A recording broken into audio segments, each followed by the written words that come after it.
Traditional towns in Portugal and Brazil evolved a finely tuned coordination between standardized lot sizes and housing typology. This coordination allowed for piecemeal urban growth and the resilient building of towns and cities up to the early 20th century. Here, I want to highlight examples of decentralized processes of town building since the 13th century that have resulted in emergent order systems both in planned new towns and in organic urban growth. Traditional Portuguese urbanism relied on just a few general regulations and mostly on a shared set of patterns that both formally trained engineers and vernacular builders had access to. This system entrusted the professional on site to make most decisions, and at the same time ensured that these decisions followed from a unified tradition. The vernacular town building patterns in Portugal and Brazil are not just a result of particular conditions of the early modern period. Because the ability to carry out these patterns rested with the local builder or engineer, this system provides a model for a decentralized and resilient urban development. Vernacular urban modules and building types were even able to adapt to the early stages of industrialization by generating new housing forms for working class and suburban neighborhoods. There are several cities in Portugal that originate from urban colonies laid out in their classic gridiron plan. These colonies became Islamic cities during the Middle Ages, and some of them, such as Évora, continued to be inhabited after the Portuguese conquest. Still, for the most part, vernacular Portuguese urbanism stems from the medieval European type of the market village, organized around a high street. The village begins around a focal point or landmark, such as a chapel, a market, or the access to a castle. At first, the lots are indefinitely deep because there is only one street. Over time, these deep lots around the high road and the ones that are laid out around branching streets develop secondary frontages that define a back street on either side. A sequence of cross streets develops to link these parallel roads, thus forming large urban blocks. These large blocks eventually get broken up by alleys linking the cross streets. This results in a dense build-up of the town core as a block of blocks, a general principle of traditional towns that was observed by the new urbanist Robert Orr. Besides the organic high street village type, there are three major episodes of centrally mandated urban design, more or less evenly spaced in time. All of them stem from the Portuguese crown's drive to defend, populate and manage Portugal's growing territory. First, in the mid-13th century, the Bastide-type new towns to secure Portugal's land borders and to settle agricultural frontiers. Then in the early 16th century, an urban growth and overseas expansion that promotes new standards of parcel planning, both by the Crown and by private developers. Then in the late 18th century, the recognition of Portugal's independence and colonial domains requires an efficient and graphically rational policy of town planning. In all, these three episodes establish a Portuguese and Brazilian tradition of planned yet flexible new towns. The modular measurements of these new town lots become standardized in vernacular building practice. In the 13th century, Portuguese kings begin a policy of populating and fortifying their borders through the foundation of new towns similar to the French Bastides and the Spanish Villas Reales. The Portuguese Vila Nova is just a fortified high street village with a regular geometric plan and controlled allotment of land. The town of Caminha, on a promontory along the northern border, is one of these earliest and best preserved examples. The town is laid out around a straight high street, two back streets and two cross streets. But even if there is a geometric principle behind the plan, expediency on the ground trumps a punctilious observance of geometry, and the fortification of course has to follow the terrain. Therefore, we have certain geometric procedures to achieve an equal distribution of urban lots. The modular scheme is based on whole multiples of the Portuguese yard, about 1 meter and 12 centimeters. This yard divides into 5 spans, hand spans literally, of 22.5 centimeters. So, a standard lot will have a frontage of 5 yards, that is 25 spans, or just over 5.5 meters. Enough for a room and a hallway side by side. These lots are between 60 and 75 spans deep, 13.5 to 17 meters, which is not very deep and is a measurement that comes up in other planned towns even where the plan is not restricted by the topography.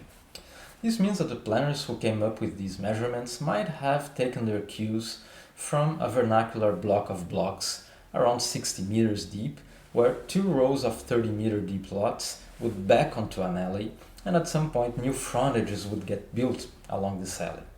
Like many Mediterranean building traditions, Portuguese houses are various arrangements of roughly square and smallish cells. The most basic combinations are just a few cells arranged next to one another in a compact plan. More elaborate schemes can have large rooms at the front and back, with a hallway and small alcoves in between. Starting in the 16th century, suburban growth takes a slightly different forms than the simple extension of the high street. Rural estates start being subdivided in a regular platting by private entrepreneurs. In this case, the module is no longer the narrow 25-span frontage, but a slightly larger lot size, 30 by 60 span, or about 675 meters by 13.5 meters. Blocks are relatively shallow from the start, and they lose the front street, back street hierarchy. This new module supports somewhat larger buildings, even apartment houses, as in the Bairro Alto neighborhood in Lisbon. Two 30 by 60 span lots can be then conveniently subdivided into 3 20-span lots for low-income housing, or grouped to support a courtyard block of flats or an aristocratic house. During the early modern period, there is not much population growth in mainland Portugal. In the colonial empire, on the other hand, planned new towns usually follow the Renaissance pattern of shallow blocks, but unplanned Portuguese settlements in the colonies are still based on the high street village.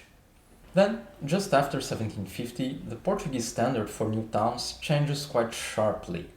The philosophy of the Enlightenment puts forward a so-called rational approach to territorial planning.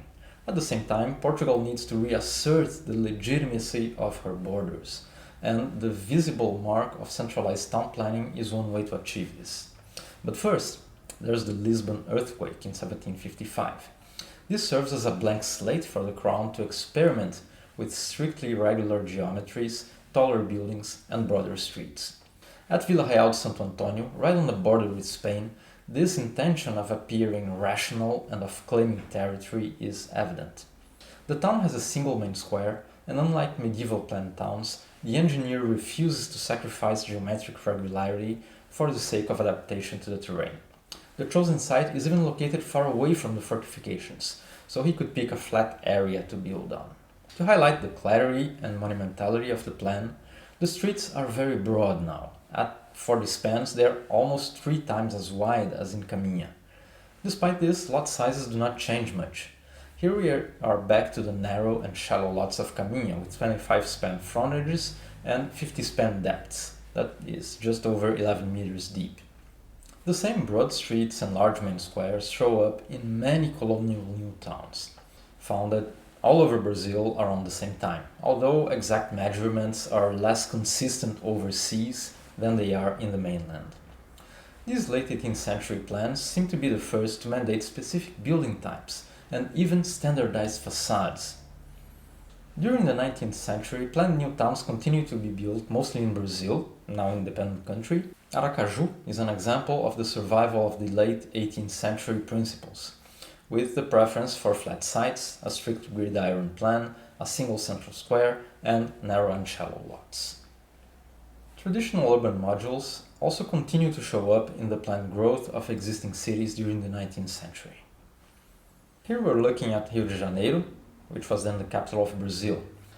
A large flat site to the west of downtown was for a time a preserve of public land. When this gets open to development in the late 18th century, the resulting suburb ends up looking even more like a medieval or Renaissance new town than like the more recent late 18th century Enlightenment plans.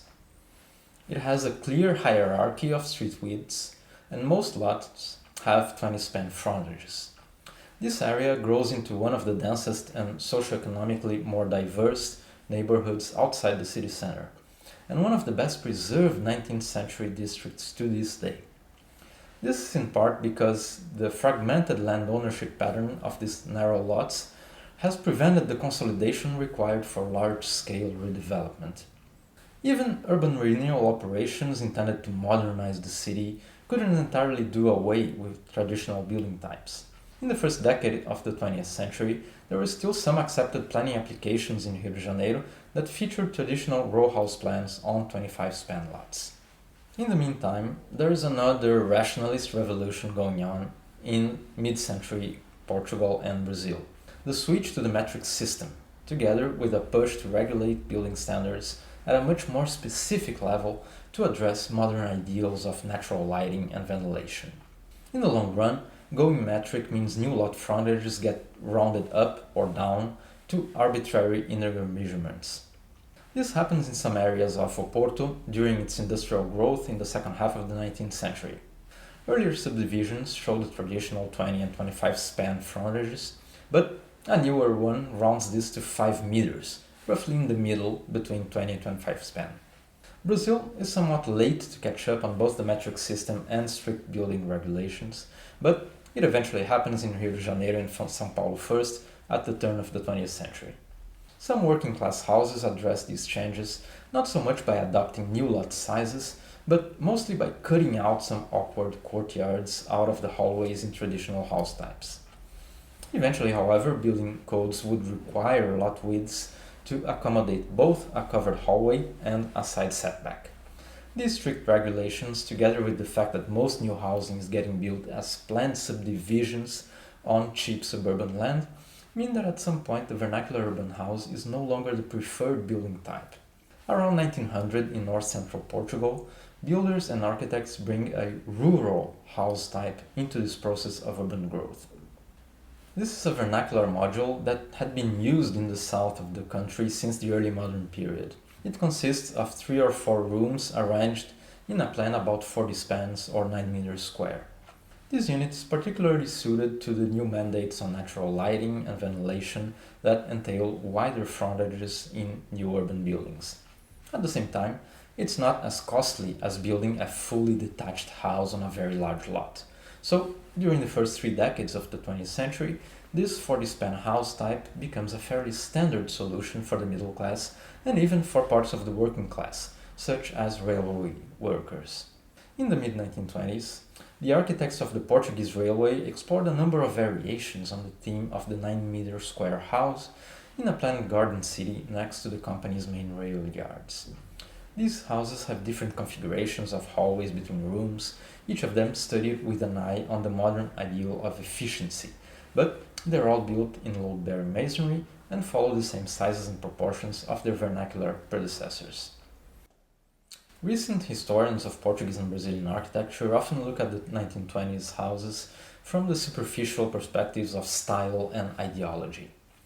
And these historians are put off by what they perceive as aesthetic and political conservatism and believe these designs are just mindless nostalgia for pretty houses or, even worse, pandering to far-right nationalism. But they're blind to the structural continuity from an early modern rural building type into the suburban working-class houses of the 1900s to 1920s. Even so, these designs were the last throes of the vernacular town building patterns. The anti-urban ideal of modern architecture and the lazy tendency to round up lot frontages to 10 meters will cause the breakdown of typological continuity by the second half of the 20th century. Until then, vernacular patterns in Portugal and Brazil were able to adapt to changing conditions. Planned versus unplanned towns, urban core and field versus suburban expansion, mainland versus colonial settlements, and so on. This continuous typological process lasted for about 600 years. Even when engineers and architects tried to encroach on vernacular builders in the name of rationality or hygiene, they would take their cues from traditional lot sizes and building types. The long-term stability of vernacular patterns in the Portuguese tradition highlights the importance of looking at long-term trends. The study of modules in urban and building development shows the resilience of morphological patterns and professional practices through time. Standardized street widths, lot sizes, and building types are all valuable evidence of cumulative problem solving. This evidence contradicts the academic belief that successive historical periods are incomparable to each other. Continuity exists in the real world, whenever people grasp the value of the knowledge they are inheriting and transmitting.